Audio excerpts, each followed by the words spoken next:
Hello, everyone. Welcome to the Union Pacific Railroad Evanston subdivision in HO Scale. My name is Darrell Cruz, owner and builder of the layout, and your host for another special operations video. This time it's part 2 of a 2-part series on local train LDR 17 from Green River to Evanston Yard. Part 1 showed the journey from Green River to Westvaco, which is the stop that this train has. Along its route from Green River to Evanston, it stops at Westvaco at the Westvaco Trona plant and mine. And part 1 showed the journey from Green River to Westvaco, and we actually did pick up, I think it was 4 or 5 cars. And now we are going to continue and drop off. I think it's 7 or 8 cars. Here you can see the 4 cars that we just picked up. 3 CMOs and 1 GACX cars. This is Westvaco. And the only thing I have in is a passing siding. I'm working on putting in more turnouts and more track so we can have this completely done. So we'll go ahead and continue and drop off these cars. We have a couple of tank cars. There is some tank car traffic here. There is some oil shale production here, as well as needing tank cars for different processing that it needs to do to turn the Trona into soda ash.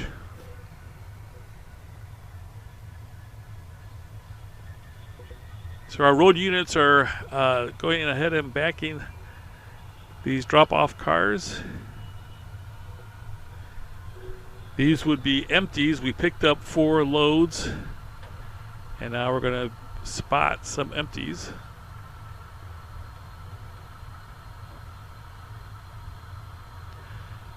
You can see a FURX MP15DC sitting there. That's going to be the main switcher for this yard, small yard at Westvaco. It'll be responsible for moving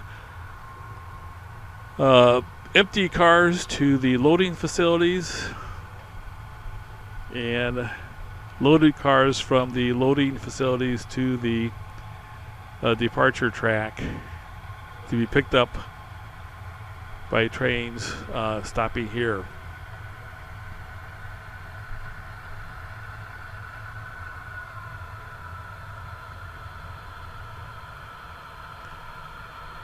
There's a two-track siding here for empties in and loads out. And then there's going to be 1 track here. You can see the track that's going through. As you can see, I barely had enough room there. That's cutting it close. But it is enough room. Anyway, there is 1 track there. It's not installed there. I just have it sitting there. That's going to go through the flood loader to load soda ash. Excuse me, probably to load the Trona. Have to do a little bit more research to see what kind of loading facilities that they have for soda ash and what they have for Trona. I think the actual Westvaco facility only exports soda ash, but on my layout it's going to do both raw Trona as well as processed soda ash as we get this uncoupled.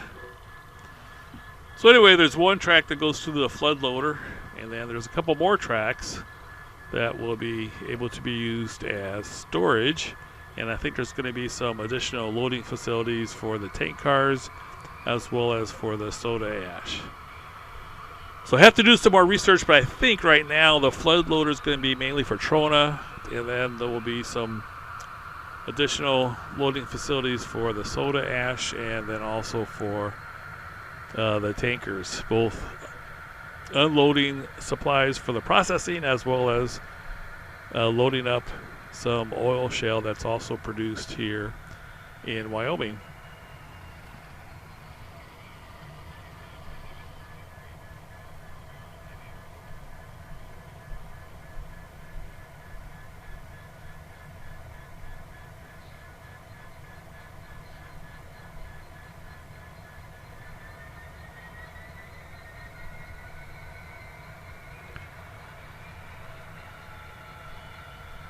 These two road units are Athearn SD70Ms.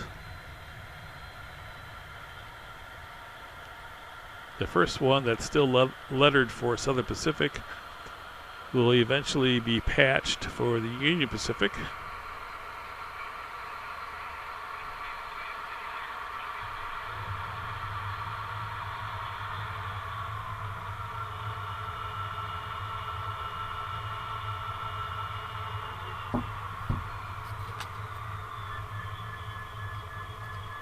All right, so we are all connected back up again.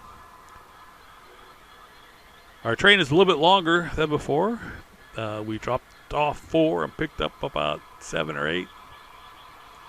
And we're ready to go ahead and once we get the air pressure pumped back up, ready to go ahead and depart Westvaco and make our way towards the Evanston Yard.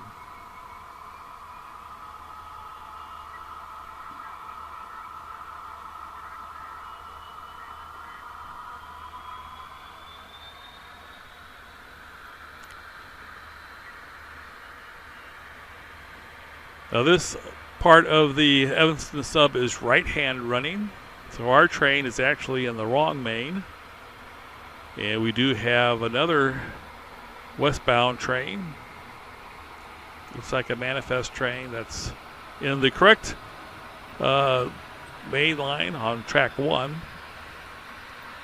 So we're on track 2, and the manifest train is on track 1. So we're going to have a little race here between the two as they're both heading westbound.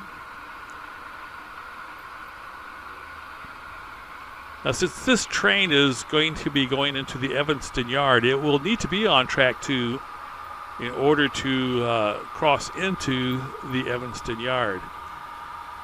So in most cases, for this train, the dispatcher would not route it to track 1 at Granger and then back to track 2 at Aspen. The next 2 control points are Granger and then Aspen. So it could route it to track 1 and then back to track 2, but I think in most cases it would probably just leave it in track 2 all the way on its journey from Westvaco to the Evanston Yard. So we have 2 signals here, a yellow for the manifest train, which means it's going to be stopping at the next control point. We have a flashing yellow, so we're going to be able to continue on at the next control point, which is Aspen. So there must be another train coming in the other direction that's causing one of us to have to stop. So the manifest train passed us up a little bit, and I think we're going to make up that ground and end up passing this train since it's needing to stop at at Aspen.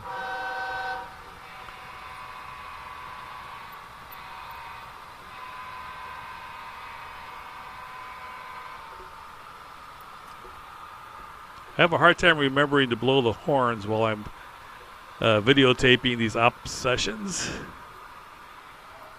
I have one hand on the camera, another hand on the throttle. So it's kind of hard to remember to blow the horn at the appropriate time. All right, so the manifest train is slowing down a bit, and we're making some headway past it. There will still yet to be a backdrop here at this part of the layout, so that window there will not be visible once we get that backdrop up. And a lot of people have been commenting why I haven't framed the windows. If you look at it, I do have it sealed with some aluminum insulation. So it is sealed. The metal frame is sealed from the room, so taking care of that so we don't have any condensation, and probably won't actually frame the window until one day, a long time from now, when we actually tear the layout out and finish out the basement for whoever buys our house. And this is a long time from now, hopefully. Expect to spend a lot of time on the Union Pacific Railroad Evanston sub. Now here's an interesting signal: yellow over flashing red. That's approach restricting, which means I can approach to the next signal. Our manifest train, as you see, has double red, so it's stopping. So yellow means approach, flashing red on the lower aspect means diverging. So we're approach diverging. We can approach to the next control point, but the next control point is going to be a diverging aspect. So we need to slow down and make sure that we are prepared for that as we come to the Aspen tunnels.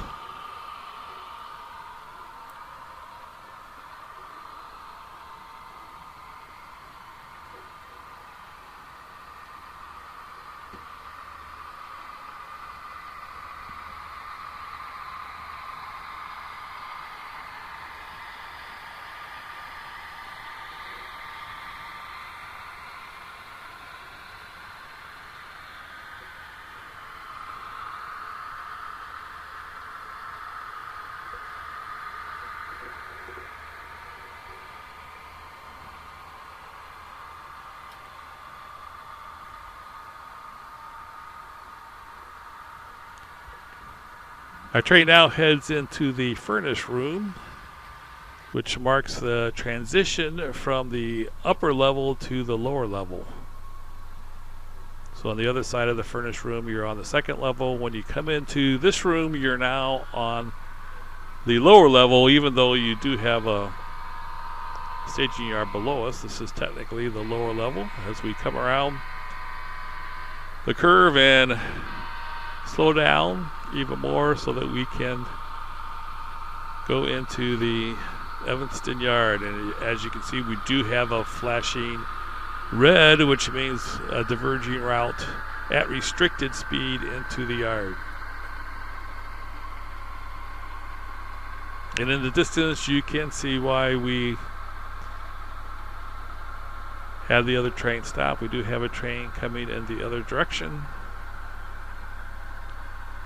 So our train is going into the yard, and the manifest train that's coming eastbound is going to be crossing over from track 2 to track 1 to avoid our train.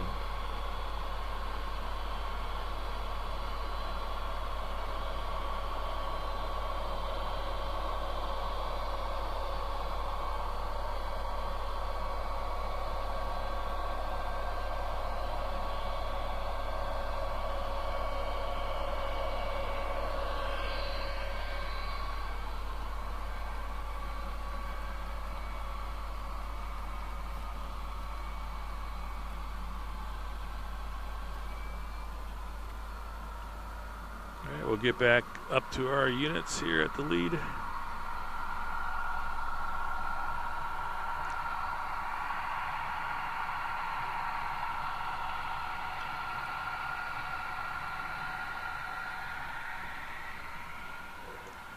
It's pretty cool with our train coming into the yard and the other train crossing over.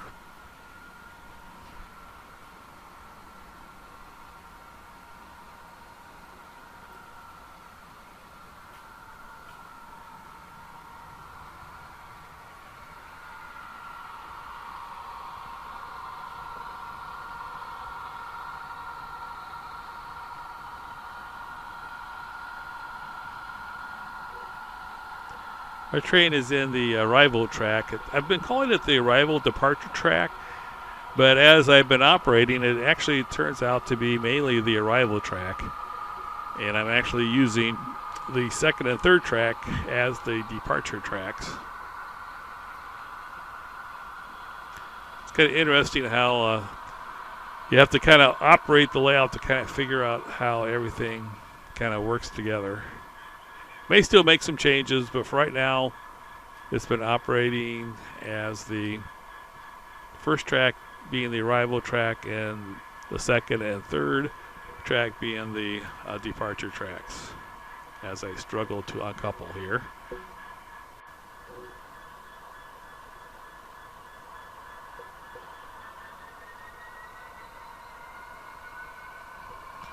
All right, so our two road units head to the engine facilities. And this train that arrived here, our cars that we arrived with will be then sorted and classified for their next destination. So the switcher units here at the Evanston Yard will begin work on taking those cars and classifying them for tomorrow's trains or possibly for the UTLX repair facility and even our the car shops, which still have track to be laid.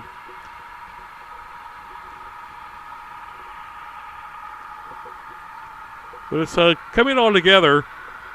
Have just a few more turnouts to do.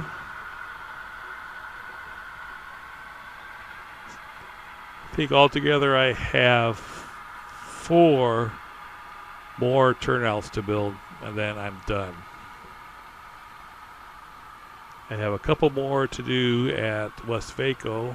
You'll see an update on that tomorrow or Monday. And one more turnout to do here at the Evanston Yard. That's for the car shops. A turnout at, at the Wholesome Cement. And then also a turnout at Granger to branch off into the Pocatello sub. So let's see, that's actually 1, 2, 3, 4, 5. 5 more to do. All right, that brings us to the end of this 2-part series on local train LDR 17 on the Union Pacific Railroad Evanston sub. Thanks so much for watching. Have a great Saturday, everybody, and be sure to root for the Chiefs tomorrow. Hopefully they'll be victorious. Take care, everybody.